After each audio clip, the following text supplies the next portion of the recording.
All right, what's up, everybody? It's KBR Sports, the best sports talk show, you 24-hour day, back from our break. Remember, you guys can always tune into KBR Sports and follow by going on Rabble TV, Spreaker, YouTube, SoundCloud, and iTunes. Also, like and share and comment on the KBR Sports podcast so we can get your feedback on all of the things we talk about. You can also follow KBR Sports on at KBR_Sports on Twitter, where we tweet the live link to each show before the show and their topics beforehand as well. You can also call in at 571-991-0566 to join on whatever topics we're discussing. Okay, Nigel, so we're going to jump into our Flashback Friday topic of this week, since we haven't done a Flashback Friday in a minute, so we haven't had a show on a Friday in a long time. Carmelo Anthony. Yes. The man's a trade from the Denver Nuggets, right? The man's a trade. So he didn't wait until free agency. Okay, no, I see where you're going with this question. Yeah, he didn't wait until free agency. So when Carmelo Anthony demanded a trade, it forced the Knicks to trade away pretty much all their assets: Danilo Gallinari, Wilson Chandler. Okay. Okay. Nigel will list all the players that were involved in the trade, but he demands a trade from the Nuggets to the Knicks, forcing his way out of Denver prematurely, and he pretty much neutered the Knicks before he got there in order to get out of Denver in a hurry. And by doing this, even there was even a time period earlier than that, Nigel, that kind of puts the writing on the wall for Carmelo. So, before Carmelo signed his contract with the Denver Nuggets, which he was locked into, which is when he asked for the trade, Carmelo Anthony and LeBron James, Dwayne Wade, Chris Bosh were all going to hit free agency at the same time. LeBron, Dwayne Wade, and Chris Bosh elected to sign 3-year deals. Carmelo Anthony wanted the money and wanted security, so he signed for a 5-year deal. That is why, coming to the time period when everybody joined on the Big Three in Miami, Carmelo was still in Denver and he wasn't a free agent yet. So by the time he got fed up with being in Denver, he demanded the trade. Then on the Knicks, after his contract expired with the Knicks, and he would have been a free agent the year after LeBron and Dwayne Wade and Chris Bosh again, Carmelo elects to sign another big deal with the Knicks, despite the team being futile. And so now Carmelo's stuck in a situation where the team hasn't really improved under Phil Jackson, and he doesn't really have another way out of it except for by gutting another team if he requests another trade. If he waives his no trade clause, he would have to gut another team if he were to get traded. So Nigel, at what point in Carmelo's career really is it that where he made the biggest mistake, and how culpable is he for his current situation right now? Okay, let me ask you a question. You say how culpable? No. This is a question so I can answer your question. Okay, go ahead. You asked me how culpable is he for this situation now. I forgot my question already. Okay, never mind for that. So the trade that sent him in 2011 from Denver to New York involved Wilson Chandler, Raymond from Danilo Gallinari, champion Timofey Mozgov, 2014 first rounder, earned rights to swap in 2016. So in terms of, I'm gonna break it down by each step. The trade to New York was terrible.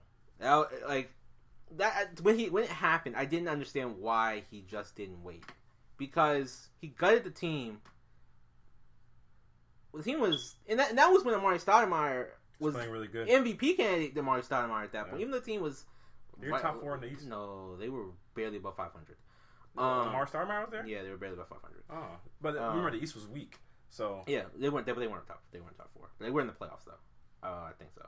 I don't think they were top 4 though, but I know they were a little above 500. Since he's gotten there, this is last year. They were 159 and 157, barely 500. Playoffs 7-14, losing record. The year that they've really been good was that 54-win year. So in terms of how much blame do I put on for that? I put a ton of blame. I'm not one. I'm like you. I don't blame players for front office decisions and stuff like that. I'm just saying. I'll touch on that. I know you'll try and blame Carmelo 100% for all this, and Phil Jackson doesn't get some blame. I didn't blame him. All right, stop it. You just brought me into this. Anyway, so to me, he deserves a ton of blame for that, because he honestly, he could have waited. He could have just waited it out. And him gutting the roster like that didn't do anything for him. Didn't do anything for the Knicks. It didn't do anything for Amari Stoudemire. So who won that situation? The Nuggets. To me, that was a terrible idea. Then, now for his tenure in New York after that, when they gutted the team, the second time when they started going to rebuild, I don't give him that much blame. Because he could have left. He didn't. He stuck it. He stuck it out with the team, and he made a lot more money that way. But still, sticking it out with a bad team, even though he's been getting rumors about Carmelo doesn't care about basketball. It's not his first passion. He just wants to be in the big media. Maybe he does, but still, there's some points for sticking with it and being in a tough situation. Last year, when Porzingis' first year, he made attempts for his first time, not first time in his career, but he has shown that he developed into a guy who's more willing to buy into a team. He got teammates more involved more often. He got Porzingis the ball, the most he probably has to any young player that he's played with. So he played on a terrible team. It's not like he could have just jacked up shots and got his numbers and been like, oh yeah, I dropped 30 points a game, but he didn't. He made an effort to make it a team game. So I can't give him too much blame. Would I trade for him? No, but I don't blame him that much. I give him maybe 30% blame for what he has right now. But the first step, like 80%, that's all him. Carmelo Anthony messed up. His first marquee decision, where he could have signed. Yes, he could have made the contract decision. Terrible idea. That was 100% him. Yeah, that was 100% him. Because the Denver Nuggets actually put pieces around Carmelo. They did. Don't make it to a Western Conference Finals. Yep. Yeah, without pieces. Yep. That's 100% on Carmelo. 100% on Carmelo. Requesting the trade. 100% on Carmelo. 100% on Carmelo. Absolutely. Couldn't have waited. You could have just waited for free agency. Absolutely. So that was all. Sorry, I cut you off right there. Now, issue would have been, did they have the cap space to sign Carmelo? The Knicks would have. They would have? Yeah, the Knicks would have had a cap space. You go ahead and talk. I'm going to look that up. Yeah. Because think about it. They had Landry Fields, who was a free agent. Wilson Chandler, all of them. They're all young players. They were all on rookie deals. Yeah, they're all on rookie deals. And Amari Stoudemire was the only max player they had. So they would have had the cap space to sign him. Then also, Carmelo, I don't blame him. I give him about... No, I give Carmelo about 50% of the blame for when he was in New York with Amari Stoudemire, because that team never lived up to expectations when Carmelo was there. And Carmelo, part of his stint there with the Knicks was a result of his bad play. Comment. All right, give me a comment. Read it. Comment from Rashad. When are you guys going to replace the battery in that fire detector? No, but seriously. When it gets fire. Okay. But go ahead. Right. Okay. But here it goes. But and then the fact that Carmelo he didn't involve his game really until the later years of being on the Knicks and everything. So he didn't really improve as a rebounder, a passer, and everything like that. So I give him 50% of the blame at that point, because I could argue that team was good enough when Carmelo. I can't put all on management, because the team was good enough when Melo would have got there if he would have went there as a free agent. But because he decided to not wait until free agency, the team wasn't good enough. That's all Melo's fault. That's not the general manager's fault. I mean, they traded for him, but they didn't know if they would definitely get him in free agency. So if you're the team trading for him, you're like, oh, we can get a superstar. We can get a marquee superstar. Then we got to get... At that point in time, Carmelo's considered a superstar. Dude averaged he was about high 25s, 26, 27. This is a superstar at that time. And he was making Western Conference Finals and stuff, so they were considering him a superstar. So then the next contract, the last contract he just signed, 100% Carmelo again. I get that your family, everything, you've been in New York for years and whatnot, but if it's all about winning championships, Carmelo had a chance at this point in time to go sign with the Bulls. Did have a chance to sign with the Bulls. Yes, he had a chance to sign with the Bulls for young Jimmy Butler. Was still. Now, hold on a second. Okay, I know. I was just about to touch on that. Jimmy Butler was not the player he was now. Nobody foresaw him becoming the player he was now. Derrick Rose was still there. Pau Gasol was there. Derrick Rose, they didn't know how he was going to be though. No, but Derrick Rose is still better than his current situation with the Knicks. That's the thing. And the Chicago Bulls are still a playoff team. Has him on his team now. Huh? Has him on his team now. So it all worked out anyway. At that point in time, the Chicago Bulls were a better team, deeper team, and at that point, you could have had all three of them. You could have had all of them on that team, and then he also could have went to the Lakers. He could have went to the Lakers, and he also, and here's the marquee thing in this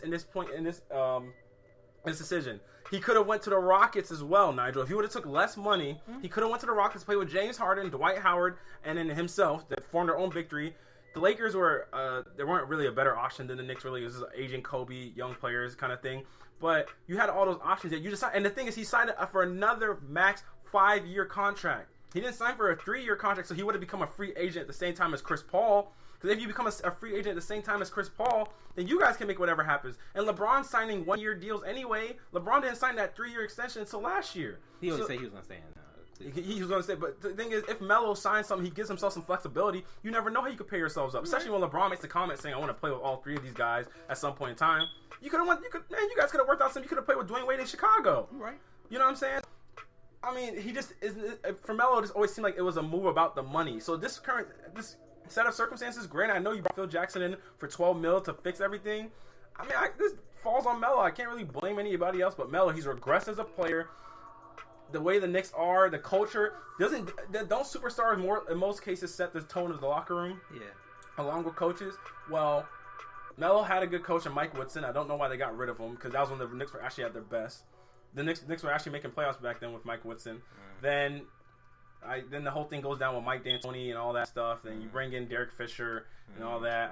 The Knicks culture has always been so discombobulated. It doesn't seem like they've ever really been able to get sturdy ground. And you would normally assume that the superstar can be where you get the fixture on it. Go ahead. Okay, so I want to look at the salary cap. Look at the salary, how much money they had in 2011, 2012. Carmelo signed I just had it, $16 million, $16 million a year. So much money he was making on his contract. The Knicks had $32 million in contracts. They would have had plenty of money to sign him. That's what I said. Plenty of money to sign him. Yeah. So to go back to your point, I don't understand why he forced the trade there. Danilo was making $4 million. Mozgov was making $2 million. Chandler was making $3 million. Nobody was making anything there. So honestly, Amari was the only one making double figures, and he was making 18. So Raymond Fellow making $7 million.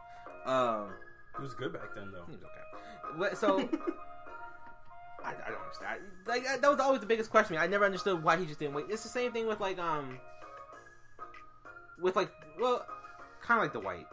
I didn't understand why they just didn't wait it out till because every team you go to, you're gonna gut the team. Well, Dwight Howard's not the same as Melo in this sense. Dwight Howard always went as a free agent. So he's for Orlando. When he came to the Lakers, they didn't trade for him. I mean, what they traded for him wasn't really anything. Yeah, they traded by him. That just happened to work out, though. Yeah, that just happened to work out. Wasn't really at anything. the same time, Darren Williams. They gave with Darren Williams. Yeah, I mean, but aside from that, Carmelo's his own. But the thing is, it's not. If you're friends with LeBron James, dude, you have to see the bigger picture. Carmelo's always had, and those players were never regarded, apart from Dwight. Those other players, Darren Williams wasn't considered the same kind of player Carmelo was. You're still a point guard, whereas guys like LeBron, Carmelo are supposed to be guys that can take you to championships. Point guards can have that effect, but not as much, not more so. So when Carmelo was at that time, he was seen as a guy, prolific offensive scorer, arguably the best scorer in the game. And then so it's all about the time. And at the time, he had the highest stock he would have. Then you just and you knew LeBron was playing. I don't know if he knew, but if Chris Bosh knew, the guy that's the third wheel in the circle, I'm pretty sure Carmelo had an idea. Actually, LeBron said he knew. LeBron said he told him. LeBron said I told him because they were close friends coming out of high school. They played with each other as McDonald's All-Americans. So LeBron said he told him. He told him sign this 3-year deal. Melo's like, no, man, my situation in Denver is good. You know, that's when they brought in Allen Iverson and all that stuff, and Kenyon Martin and all that. They were making Western Conference Finals and stuff like that. Well, one. No, I'm glad it worked out that way. You say you're glad it worked out that way? Well, I don't think they won a championship in Miami with Carmelo. You don't think so? I mean, yeah, because Chris Bosh was the perfect kind of third wheel. But even so, I just don't get how. Even when Carmelo became a free agent the second time. The second time. But why? But sorry, I don't mean to. I just wanted to say something. I forget. The first time, I apologize.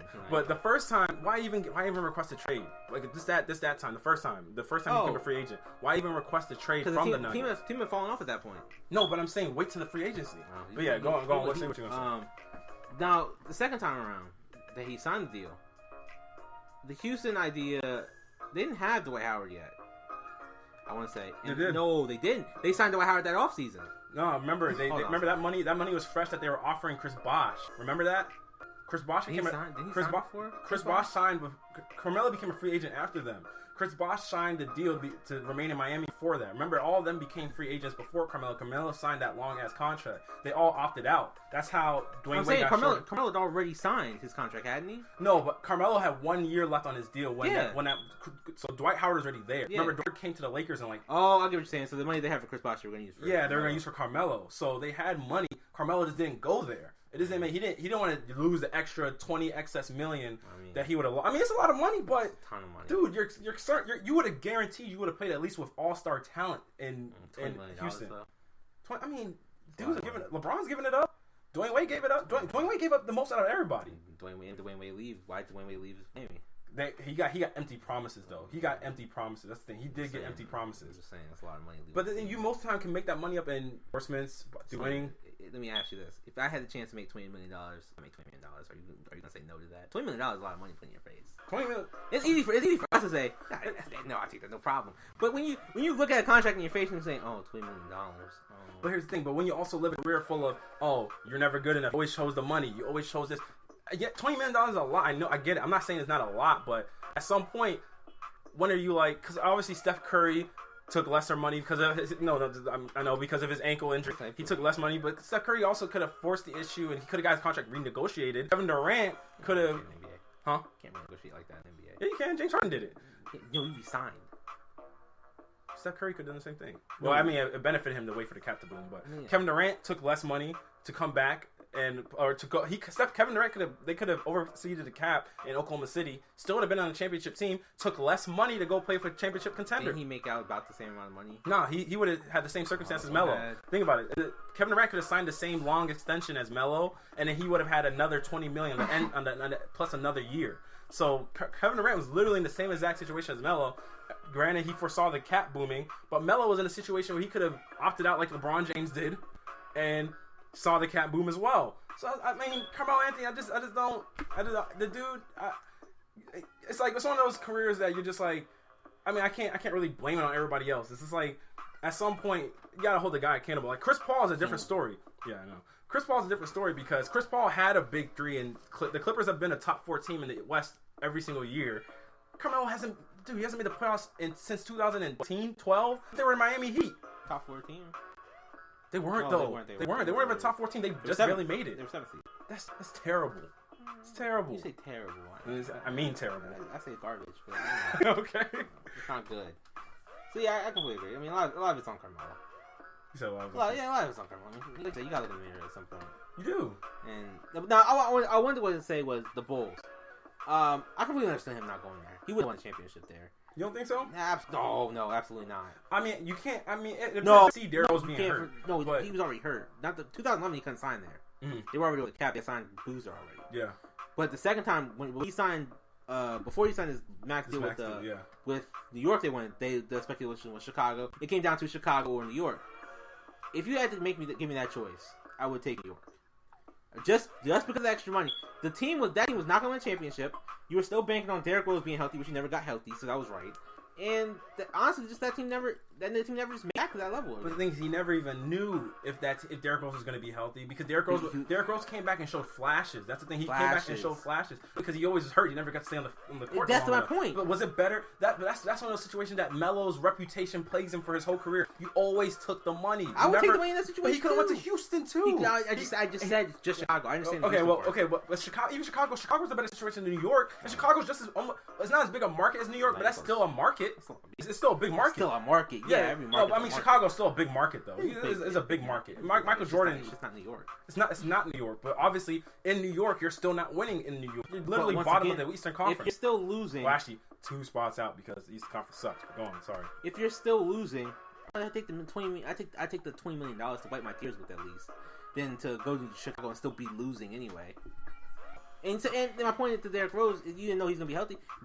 You couldn't foresee that he was gonna be healthy.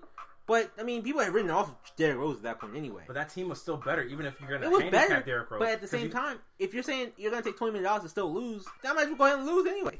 But you still have. But that's saying you didn't know if you were gonna lose. You still have Pau Gasol. You had Derrick Rose. You had old Pau Gasol. Is that what? An old. He was still averaging 18 and 10. He was good. He was averaging 18 and 10. That's good. That's pretty good. Same average as Love. Defense, dude, that's average as Kevin Love. Kevin Love was a third stringer, not third stringer. And Pau Gasol wasn't a first option. He was the second option. Second option. Am I crazy if thinking the third option gets more touches than the second option gets more touches than the third option? No, but I'm saying if Melo goes there, he'll be a third option. Keep doing what he's doing. He would average 18 and 10. I think he was 18 with Carmelo. How he's not average 18 and 10 with Carmelo taking up 17 shots from the team? How's he going to average 18 and 10? The same way Kenyon Martin averaged 17 and whatever he averaged on the Nuggets. Okay. All right, y'all. We're going to transition to the NFL and talk about which quarterback actually feels the most pressure out of the 4 quarterbacks this weekend. Stay tuned, y'all. It's KBR Sports, the best sports talk show your 24-hour day.